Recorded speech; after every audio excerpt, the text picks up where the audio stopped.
A pair of jeans, a shirt or two. We didn't pack as if we weren't going back. It doesn't matter if it's true. I've got a feeling love will give us what we lack. The world is waiting up. The world is waiting half a step beyond our door. Salut tout le monde, on se retrouve pour une nouvelle vidéo et cette fois-ci il s'agit d'une review du Sixwear P226E2 par la marque KJW. Faisons un tour du côté du packaging. On remarque qu'il s'agit d'une simple boîte de polystyrène sur laquelle on a rajouté un couvercle en carton avec la photo du modèle qui est à l'intérieur. Que retrouve-t-on à l'intérieur de cette boîte? Tout d'abord le Sixwear P226E2, un chargeur, green gas ou CO2 au choix, une tige d'insertion de billes pour le chargeur, une boîte de billes estampillée à l'effigie de KJW, et une clé Allen pour le chargeur CO2. Autre détail important à l'intérieur de cette boîte, que l'on retrouve peu souvent dans les boîtes de réplique, il s'agit d'une vue éclatée de la réplique avec le numéro des pièces, et surtout, leur référence. Concernant l'histoire de la manufacture Sixwear, je ne vais pas faire un tour complet de leur histoire qui a énormément de choses à dire, je vous invite plutôt à faire un tour par vous-même sur internet. Cependant, il reste quelques points capitaux qu'il faut quand même énoncer dans cette vidéo.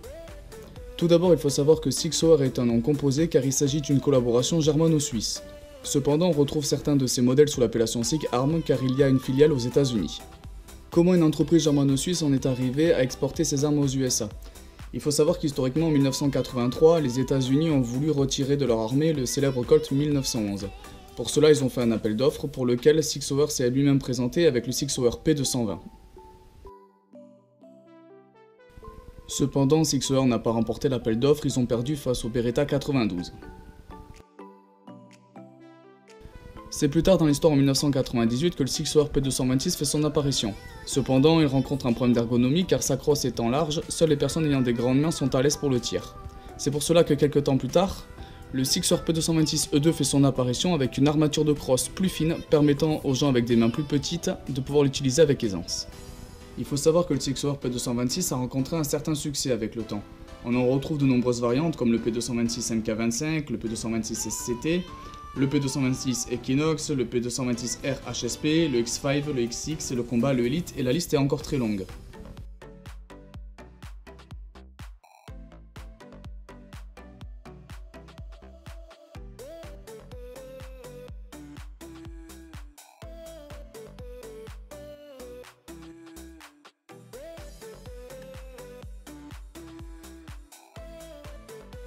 La liste est d'autant plus longue, notamment du fait que le Sixwear P226 a été copié par d'autres marques à travers le monde, bien souvent sous la licence Zastava CZ99.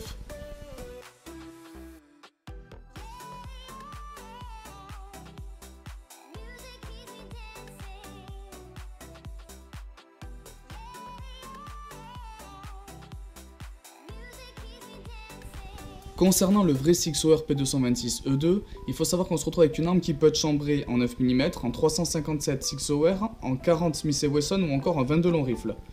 On retrouve donc une arme avec un poids total de 898 grammes, une capacité de chargeur de 15 coups, avec une taille totale de 196 mm en longueur. Du côté de chez KJW, la réplique fait 898 grammes comme le vrai, avec une capacité de chargeur de 26 billes et une longueur totale de 196 mm comme le vrai Sixwear P226E2.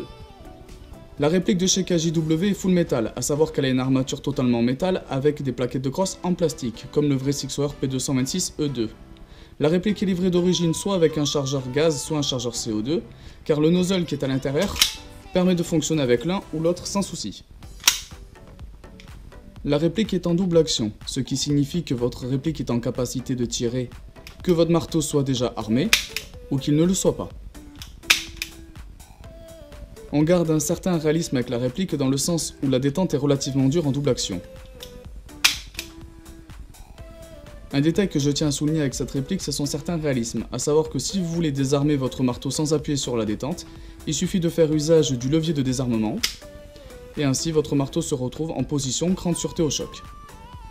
Autre détail que j'apprécie sur cette version du Sixwear P226E2, c'est la présence d'un rail Picatinny à l'avant qui vous permet de monter certains accessoires comme une lampe ou encore un laser. Au niveau de l'ergonomie générale, la réplique est agréable à prendre en main. Malgré le fait que ce soit un chargeur en double colonne, la crosse n'est pas très épaisse, du coup la prise en main est propre. De plus, la queue de castor n'est pas très proéminente, ce qui fait que la prise en main avec des gants n'est pas gênante. Petit détail cependant qui me chagrine, c'est que le métal qui compose le levier de désarmement est relativement fin, ce qui fait que quand on appuie un peu dessus, il a tendance à se tordre. Le démontage de la réplique est relativement simple. Il suffit de tourner d'un quart de tour la clé qui est présente ici, et de ramener la culasse en avant. On retrouve ici la molette qui permet le réglage du hop-up. Cependant, au moment du remontage, il faut relativement faire attention au tige guilde, qui a une petite tendance à se bloquer. Au niveau du kick, on n'a pas quelque chose d'énorme, mais quand même de bonnes sensations de tir.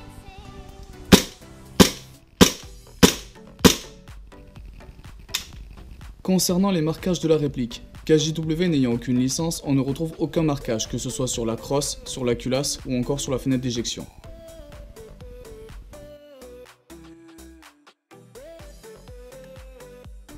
On va maintenant procéder au test chronie avec des billes de 0,20 g.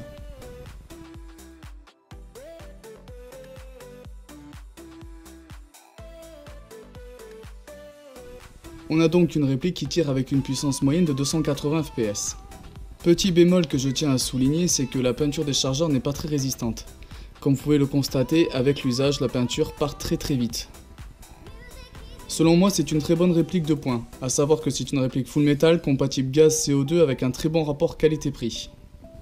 Concernant le prix de la réplique, on la retrouve dans les alentours de 100-120 €. KJW a fait de gros efforts sur cette réplique par rapport à leur P226 standard, à savoir que cette dernière avait de gros soucis mécaniques.